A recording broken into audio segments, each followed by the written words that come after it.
कि इस वक्त आरएसएस के अंदर भी और बीजेपी में भी कई ऐसे बगावती सुर हैं जो शुरू हो चुके हैं, और अगर वक्त पर चीजों को बदला नहीं गया तो ये बगावती सुर खुद ही, विपक्ष कुछ करे ना करे, लेकिन शायद अंदर के लोग ही ऐसा कुछ कर देंगे कि जिससे कि मुश्किलें बड़ी खड़ी हो जाएंगी। वर्तमान की जो सत्ता है, उसके अंदर जो प्रयास चल रहे हैं, वो प्रयास ये चल रहे हैं कि ऐसे लोग जो अपना जनाधार रखते हैं या अपनी एक आवाज रखते हैं, मैं ये नहीं कहता कि वो सही है कि गलत है, मैं केवल इतनी बात बोल रहा हूँ जिनका अपना जनाधार है या जो अपनी आवाज रखते हैं, उन लोगों को बैठा दिया जाए।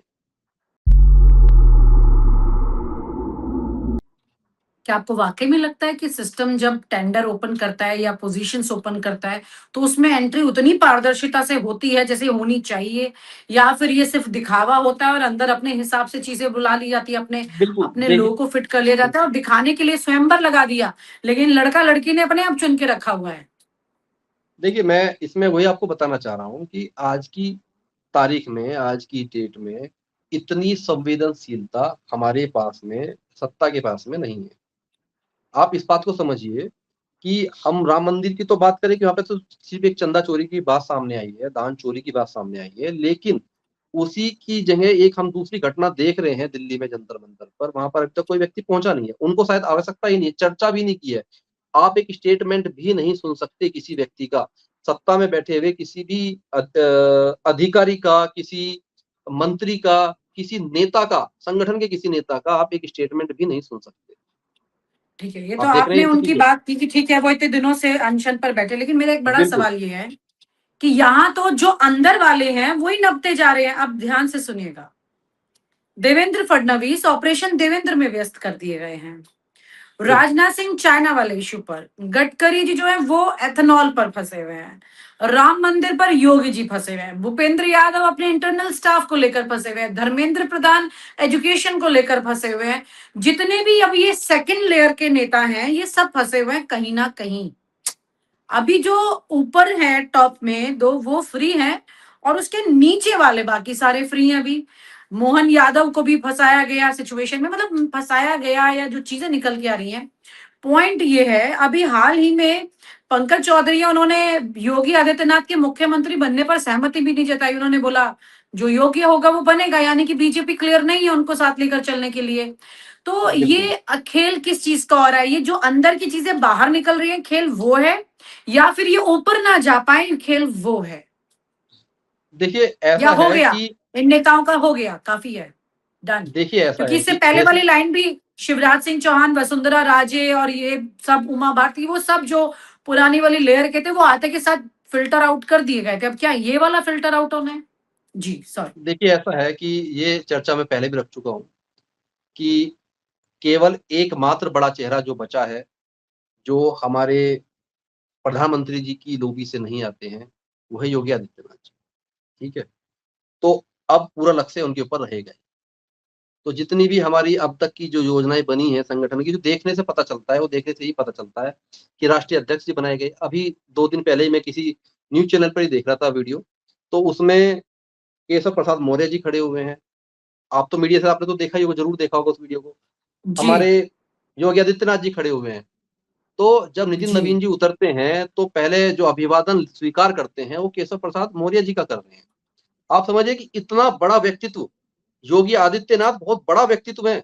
आप ये समझिएगा कि प्रधानमंत्री जी नरेंद्र मोदी के बाद में अगर सबसे बड़ा व्यक्तित्व कोई देश के अंदर है, जिसकी कैपेसिटी है पूरे देश के अंदर किसी भी चुनाव को प्रभावित करने की, वो योगी आदित्यनाथ है। और नितिन नवीन जी की योग्यता, उनका जो एक्सेप्टेबिलिटी है जनता के बीच में, योगी आदित्यनाथ जी के साथ में नितिन नवीन जी की बहुत ही कम है, मतलब नेग्लिजिबल मान सकते हैं हम इस बात को। वो व्यक्ति उनका अभिवादन स्वीकार तक नहीं कर रहे हैं पहले। तो देखने में समझ में आता है, या तो उनको एटिकेट्स नहीं पता है कि एटिकेट्स क्या होते हैं। एक राज्य के मुख्यमंत्री आपके सामने खड़े, पहले आपको उनका अभिवादन स्वीकार करना है कि उप मुख्यमंत्री का करना है। तो ये भी हमें समझना पड़ेगा कि ऐसे व्यक्ति को हम लोगों ने राष्ट्रीय अध्यक्ष बनाया, जिसको इतने भी जानकारी नहीं है। एक नहीं, मुख्यमंत्री जानकारी सामने खड़ा है, होगी, आप लेकिन उन्हें पता है कि दिल्ली किसको प्रभावित करना चाहती है, किसके प्रभाव में है नितिन नवीन। हाँ, तो मैं इस बात को दूसरी तरीके से कहना चाह रहा हूँ, लेकिन बस तो स्थिति ऐसी ही बनी हुई है। और देखिए मैं शुभेंदु हालांकि अधिकारी हो या नितिन नवीन हो या जो भी लोग न्यू अपॉइंटेड हैं, बड़ी पोस्ट पर। वो देखिए तो सब ऐसा है जान कि रहे हैं ना मैं कि किसको सलाम करना है, तो किस किस को सलाम करने की लिस्ट क्लियर है। मतलब आरएसएस में चर्चा होती है ऐसी कोई कि देखिए कौन टॉप पर रहेगा, किसके पास ज्यादा देखिए जाना है, नहीं ये जाना है। चर्चाएं मेरे साथ में, ये चर्चाएं मेरे साथ में कभी होती नहीं और कभी होंगी भी नहीं। ये नागपुर में बैठ के ओके। चर्चाएं होती है और वो चर्चाएं वो वहीं से गतिमान होती हैं। मेरा कहना इतना है कि मेरा काम समाज के लिए कुछ करना है, मैं समाज के लिए करने वाला व्यक्ति हूँ। राजनीति तो हम चर्चा से लेकर, राजनीति से आज सभी लोग परेशान हैं, त्रस्त हैं। और ये स्थिति अन्ना हजारे वाले आंदोलन में भी बिल्कुल यही स्थिति थी।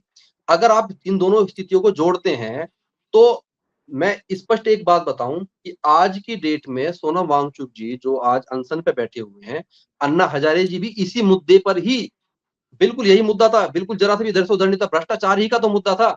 आज जो पेपर बिल्कुल लीक सही हुआ है। है, जवाबदेही का तो मुद्दा है। लोकपाल अगर जिस प्रकार से अन्ना हजारे जी मांग रहे थे, उस तरीके से लोकपाल अगर उसी समय पे बना देते ना, ये कांग्रेस की सरकार के समय पे उसी समय पे स्वीकार कर लेते, तो आज ये जड़ खत्म हो जाती इस मुद्दे की, आज ये मुद्दा ही ना बचता। वास्तविकता क्या है? हमारे पास में जवाबदेही नहीं है किसी भी चीज की। मंत्री जी की कोई जिम्मेदारी नहीं है, पेपर लीक हो रहा है, ठीक है। हमारे मिश्रा जी की कोई जिम्मेदारी नहीं है, दान में कोई चोरी हो रही है अगर, तो उनकी कोई जिम्मेदारी नहीं है। बिल्कुल सही बात है। आप थाने चौकी में चले जाओ, किसी भी जगह चले जाओ, बिना पैसे दिए आपकी कोई भी, आपकी कोई कंप्लेंट, कोई तहरीर स्वीकार ही नहीं की जाएगी बिना पैसे दिए। अभी घटना में कहीं, मेरे पास तो घटनाएं आती रहती हैं। अमरोहा में एक घटना हुई, एक भाई ने अपनी जाके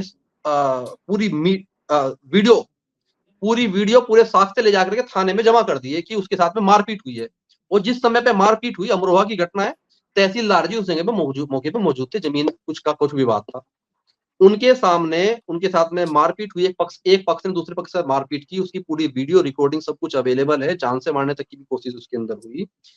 उस घटना में थाने के द्वारा क्रॉस एफआईआर दर्ज कर ली गई दूसरे पक्ष की तरफ से, जबकि उनके पास में कोई एविडेंस ही नहीं है। तो कैसे हुआ होगा ये सब? तो आज की डेट में जब तक, देखिए, काफी सारे लोग हैं इस देश के अंदर जो इस बात को, मुद्दे को पहले भी उठाते आए हैं। लोकपाल की जैसी मिलती हुई जुलती बात है। जब तक भ्रष्टाचारियों की बात नहीं होगी, जब तक कानून में बदलाव की बात नहीं होगी, तो इस तरह के झगड़े होते रहेंगे। आज की डेट में झगड़े कैसे क्यों हो रहे? सत्ता निकालेंगे के इस लिए। भ्रष्टाचार को? ये तो बहुत अंदर तक जा चुका है, अब कैसे निकाल लेंगे? कितने देखिए दशक ऐसा है लगेंगे, कि, कितने जमाने लग देखिए, जाएंगे, कितनी सेंचुरी मेरे लग जैसे जाएंगी? लोग या मेरे जैसे लोग या हजारों लोग ऐसे हैं जो विचारों को फैला रहे हैं। सबसे छोटी सी बात है, भ्रष्टाचार करने वाले अधिकारी को अगर कानून में परिवर्तन कर दिया जाए, कानून में छोटी छोटी चीजें, प्रैक्टिकल चीजें डाल दी जाए कि भैया जिसने भ्रष्टाचार किया है, अगर उसका भ्रष्टाचार साबित हो जाए, उसकी अधिकतम सजा की सीमा फांसी तक अगर जाए, तो क्या समस्या है इसके अंदर? भ्रष्टाचारी व्यक्ति को हम जीवित रखना ही क्यों चाह रहे हैं? जब एक भ्रष्टाचारी एक बार फांसी पे लटक जाएगा, उसके बाद में दूसरे व्यक्ति के अंदर इतनी हिम्मत पैदा नहीं होगी कि आप भ्रष्टाचार कर पाओ। एक मंत्री जो फेल हो रहा है सिस्टम को चलाने में, अगर उसको त्याग पत्र देना पड़ जाए और अगर भ्रष्टाचार पाया जाता है उसका, उसको भी अगर फांसी पे लटकना पड़ जाए, तो एक नेता की इतनी हिम्मत नहीं होगी दोबारा भ्रष्टाचार कर पाए। अभी हम एथेनॉल के मुद्दे पे, आपने बताया कि गडकरी जी घिरे हुए एथेनॉल के मुद्दे पे। देखिए, मैं गाड़ी चलाता हूं, मैं पहले भी बता चुका हूं इस बात को काफी लोगों को कि मेरी गाड़ी में 2 बार फ्यूल पंप खराब हुआ है। पहली बार जब खराब हुआ तो हम लोग आइडेंटिफाई नहीं कर पाए कि क्यों खराब हुआ, मैकेनिक भी नहीं समझ पाया, कि हम लोग समझ ही नहीं पाए कि नई गाड़ी है, ज्यादा पुरानी गाड़ी नहीं, कि उसके अंदर फ्यूल पंप कैसे खराब हो गया। जब दोबारा खराब हुआ तब हमारा दिमाग गया इसकी तरफ, और जब ये चर्चा आने लगी एथेनॉल वाली, तब हम लोगों को, मैकेनिक को और मुझे ये समझ में आया कि इसके अंदर एक गड़बड़ी है। अब चैलेंज कर रहे हैं हमारे नितिन गडकरी जी, इस बात को चैलेंज करिए, कोई एक व्यक्ति आ करके इस बात को प्रूफ करके दिखाए कि उसकी गाड़ी में खराब हुई है। मेरी गाड़ी में खराब हुई है, मेरे पास बिल्स हैं, जीएसटी कटे हुए बिल है, जो सरकार बिल लेती है, जो सरकार जीएसटी लेती है, उस जीएसटी वाले बिल्स मेरे पास में। तो हालांकि सारी कंक्लूजन ये है कि जब तक हम कानून में बदलाव नहीं लेकर के आएंगे, तब तक इस तरीके के आंदोलन जैसे दिल्ली में हो रहे वो भी होते रहेंगे। सरकार परिवर्तन की कोशिशें भी होती रहेंगी, सरकार परिवर्तन की कोशिशें भी होती आरएसएस रहेंगी। आपको कहते नहीं है कि आप ये आवाज उठा रहे हैं तो आप हमारे साथ कैसे रह सकते हैं? आपने अलग नहीं संस्था तो भी बना ली है।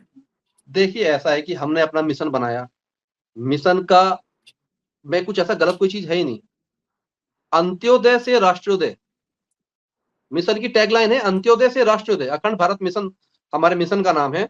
और अंत्योदय से राष्ट्रोदय यानी कि पंडित दीनदयाल उपाध्याय जी जो जनसंघ के संस्थापक हैं, उनके विचार को हम लोग मान रहे हैं। हमें लगता है कि वो महान व्यक्ति थे, उन्होंने कुछ अच्छे विचार दिए हैं। अब ऐसे तो हम लोग, अटल बिहारी वाजपेयी जी ने गुजरात में जब दंगे हुए, उसके बाद में उन्होंने कितनी बड़ी बात बोली थी, आपको तो पता होगा। राष्ट्र धर्म की बात उन्होंने बोली, राष्ट्र धर्म की बात अटल बिहारी वाजपेयी जी ने की।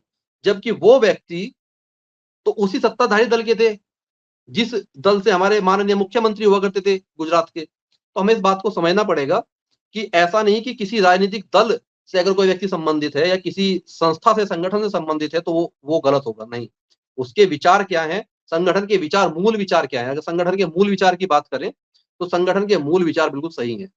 जी, एक बड़ी बात यहाँ पर ये है कि कुल मिलाकर के ये कहा जा सकता है कि इस वक़्त आरएसएस के अंदर भी और बीजेपी में भी कई ऐसे बगावती सुर हैं जो शुरू हो चुके हैं, और अगर वक़्त पर चीज़ों को बदला नहीं गया, तो ये बगावती सुर खुद ही, विपक्ष कुछ करे ना करे, लेकिन शायद अंदर के लोग ही ऐसा कुछ कर देंगे कि जिससे कि मुश्किलें बड़ी खड़ी हो जाएँगी।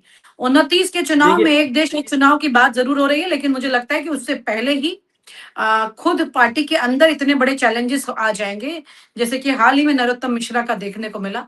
लेकिन लोग ये भी कहते देखिए हैं कि उनकी जो तस्वीर जो है वो कुछ ऐसी है जो कि ये दिखाने की कोशिश करे कि बीजेपी में आज भी लोग बोल सकते हैं, ऐसा नहीं है कि मुँह बंद है। देखिए ऐसा है कि वास्तविकता ये है, देखिए किसी भी बात को कोई भी पक्ष, मेरे साथ ही काफ़ी सारे लोग हैं जो पक्ष में भी बैठे हैं, विपक्ष में भी बैठे हैं, मैं बिल्कुल स्पष्ट बता दूँ, जो वास्तविकता है मैं वो वास्तविकता की बात कर रहा हूँ। वर्तमान की जो सत्ता है, उसके अंदर जो प्रयास चल रहे हैं, वो प्रयास ये चल रहे हैं कि ऐसे लोग जो अपना जनाधार रखते हैं या अपनी एक आवाज़ रखते हैं, मैं ये नहीं कहता कि वो सही है कि गलत है।